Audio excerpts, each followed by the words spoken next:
Like the title suggests, my friend has been acting weird since we went camping, but today it got a lot worse. To understand, we need to go back to beginning. We're in our senior year of high school. We live in Portland, Oregon. So we figured for spring break, let's get out the city and spend some quality time together, camping in the wilderness. Something you need to have a concept of beforehand is my friend, Kane, is a very up person. He's energetic and he's almost always happy, rarely seen him angry. He's a kind guy who wants to spread kindness, so when I tell you this story, keep that in mind. This all started 3 days ago on the last night of our camping trip. That day I told Kane I was hearing some weird noises in the woods. Birds calling would morph into wolves howling without intermission. When presented with this, Kane said, "Shawn, you're just paranoid. You're so used to buses honking and cars' tires screeching, you're overthinking the forest noises." "I don't know, man. It's just freaking me out, that's all." Kane put his hand on my shoulder and gave me the most genuine grin you could ever see. "Calm down, man. We're fine. It's just me and you out here. Let's have some fun." That day, we went fishing at a river on the mountain we were camping on. We ended up swimming too, but the water was ice cold, so that didn't last long. Kane caught a 8-inch bass, which we ended up cooking for dinner over a fire, along with some canned green beans I had brought. A small dinner, but damn did it feel good to catch your own food, or in this case, have your friend do it. After dinner, we retired to our own tents and winded down for bed. While I reached for my overhead lantern, I heard footsteps. They were light like a coyote's, or something that size. They were slow and they circled our campsite. At first, I wanted to reach for the zipper of my tent, but my primal instincts told me that was a bad idea. The footsteps circled until they became closer and heavier. Suddenly, I heard the zip of Kane's tent. My attempt to whisper came out as a sort of yell whisper. "Kane, what the fuck are you doing?" "Checking it out, dipshit. What do you mean?" "But it could be a wolf or something." "I got my deer knife. Chill out, you wuss. I'll be fine." It was then I noticed the initial footsteps had ended. It was completely silent. No crickets, birds, nothing, like every forest animal was anticipating a predator. I heard Kane's footsteps circle the site before departing from hearing range. As I heard his footsteps trail off, a sickening, tightening feeling in my stomach occurred. I waited anxiously until I heard footsteps in the distance. Immediately, I hopped out of my tent, and in the distance I saw Kane's outline in the shadows. But as he approached, I saw his clothes were torn and dirty. A cut went from the center of his chest, off to the side. Holy shit, Kane, what happened? He just stared at me with the most empty look I've ever seen in anyone's eyes. "Kane?" My voice went soft and cracked. He could probably tell I was nervous, but he still said nothing. "This isn't funny." "Night," he said immediately and then retreated to his tent. I couldn't sleep that night. In the morning, we packed up all our camping equipment. I noticed Kane had thrown his bloodied clothes out to the woods and changed. Weirdly, though, he was wearing his swim trunks, but I could still see his boxers, so I knew he wasn't planning on swimming. Well, I didn't at the time. I was too stupid to see the obvious signs that something wasn't right. When we got back into town, he got lost trying to find my house, to the point where I drove because he couldn't even understand how to follow Google Maps or his left from right. Kane would never get mixed up like that, much less forget his left from right. We got back to the house and my mom had prepared us some food, but Kane refused to eat it. We tried offering something else, but he wouldn't eat anything we had to give him. Then, when I tried to get him to play video games with me, he got confused and angry. He ended up throwing my spare controller and breaking it. Then, when I got distracted, I caught him staring into my younger sister's room. When I yelled at him about it, he said, "I wanted to know what she does when no one is watching." Which really freaked me out. I told him he should probably go home. I probably should have told someone about the signs. I should have told my mom he was watching my sister. I should have done something before we got to this point. I have to go to bed, so I'll leave you off at the end of day 1.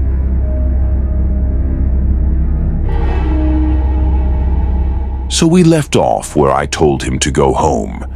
If you haven't read part 1, please go read that before continuing.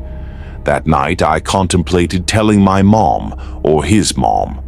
But who would believe me? Oh, my friend is acting weird and he's probably a skinwalker or something.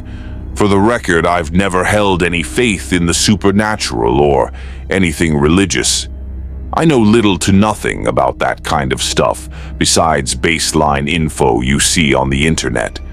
All I know is they can turn into animals and sometimes even people. I think whatever was out there that night killed Kane and crawled into his body, or took the form of his body. Whatever happened, that's not Kane. After that night, I knew that. I woke up in the middle of the night. There was a dog viciously barking outside my house. When I looked outside, I could see someone walking away. I think it was Kane. The next day, I didn't really hear from him. I spent all day hanging out at the house and even invited my girlfriend Kim over. We watched a horror movie and helped my sister with a science project, since her spring break wasn't as long as ours. In the middle of us all building a model of the solar system, easy grade A science project, there was a knock at the door. I got up to answer it and was surprised to see Kane's dad standing at my door. "Hey Joshua, Kane isn't here, what's up?" He had this intense look on his face like he was about to bite his lip off. "Fuck, sorry." He spoke frantically. "He's really not here." I stepped outside on the front porch and closed the front door. "What's going on?" Kane kept leaving and coming back home last night. When his mom confronted him about it, he didn't say a word. "Yeah, he was acting..." "That's not it, Shawn." She got mad and raised her voice a bit, as she tends to do when she's frustrated, and he turned around and smacked her down to the ground. I looked at my friend's dad and felt the desire to vomit everywhere. I wanted to tell him what happened, that I didn't know what was going on, but something was wrong with his son. I had no idea what to say. Anything I could piece together would sound insane. I looked at him, grim written all over my face. "I'm so sorry. If there's anything we can do, let us know." He looked at me like he knew I was hiding something, but he simply nodded and walked back to his car. When I walked inside, I felt like fainting. What the fuck was wrong with Kane? He would never hit his mom. They had their struggles, but he loved her more than anyone. I stepped inside my sister's room, and that's when I saw it. A squirrel sat outside the window, perching with its beady black eyes darting around the room. But when it locked eyes with me, it didn't flinch. My heart skipped a beat before I came rushing at the window, banging at it. It maintained eye contact. When my girlfriend and sister looked over it, finally ran off, and I felt insane. "Babe, what are you doing? Why would you scare a squirrel like that?" Not able to come up with a rational explanation, I said the first thing to come to mind. It was acting weird." "What?" My girlfriend raised her eyebrow at me. "I thought it might have rabies or something." It was dismissed, and we finished up my sister's project. That's when I got another knock at my door. This time it was Kane. Hey, I just saw your dad. What happened with your mom? Who? My gut tightened all over again. Right. It's late, you should get home. Can I stay here? Why? Can't go home? At the speed he responded, it was like he was on drugs. I couldn't stand to see my friend like this. Maybe I was wrong. Maybe something happened in the woods and he's changed and he needs someone to talk to. Maybe I can help him. I guess so. Kim ended up heading out when he arrived because the sun was going down. I gave her a kiss on the cheek and squeezed her hand tight before she left. Me and Kane were in my room. I got distracted on my phone as usual, but when I looked up at him, he was staring out, past the hallway into the kitchen, watching my mom. Both times, my mother and sister, it seemed like he didn't have perverted or malicious intent. It was like he was studying them. Hey, Kane. He didn't say anything but turned his head and fixed his gaze on me. What happened in the woods when we were camping? He looked irritated at the subject being brought up. Don't want to talk about it. Kane, it seems like something bad happened and maybe you should talk about it. For a split second, he gave me a look that made it feel like my friend was back. A look that rationalized the concern I had for him and was ready to talk about it. But then his face returned back to the empty, callous, soulless husk of what used to be my friend. Kane. Quiet. The sudden increase in his volume made me jump. Then my mom appeared in the doorway. That was the only time I've seen him smile since we got back. He turned around and cheerfully said to my mother, "Yeah, just a dumb argument. Sorry for raising my voice." That's when I realized he wasn't talking like Kane would. He was talking like I do, using my mannerisms and tone, specifically the tone I use when speaking to my mother. This shook me to my very core. My mother smiled. "Okay, be nice to each other. You guys have been friends since you were kids." She walked back into the kitchen and Kane locked eyes with me. "Dude, what the fuck is wrong with you lately?" He just stared at me. I hated this. I wanted to help my friend so desperately. "Kane, please talk to me. I want to help you."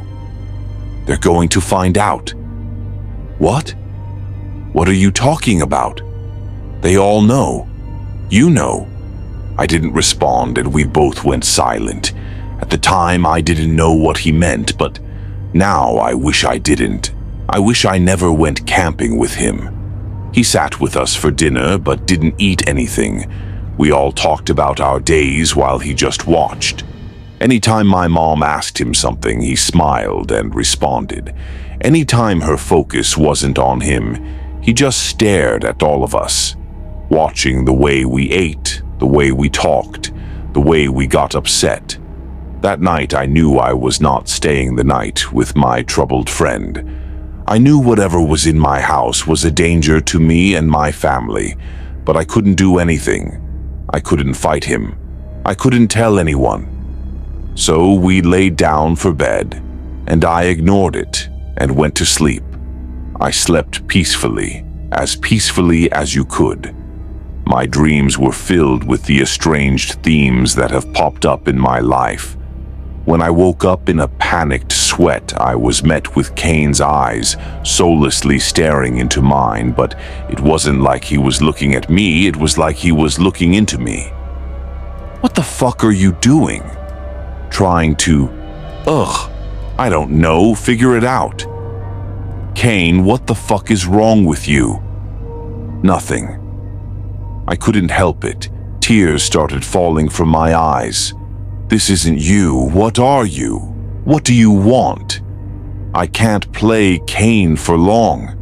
The smile that stretched across this stranger's face was so disturbing and freakishly inhumane, my brain couldn't even process what was happening anymore. "Please get out." Like that, he just left. When I looked out my window, I didn't even see him walking away. The things he was saying weren't making sense.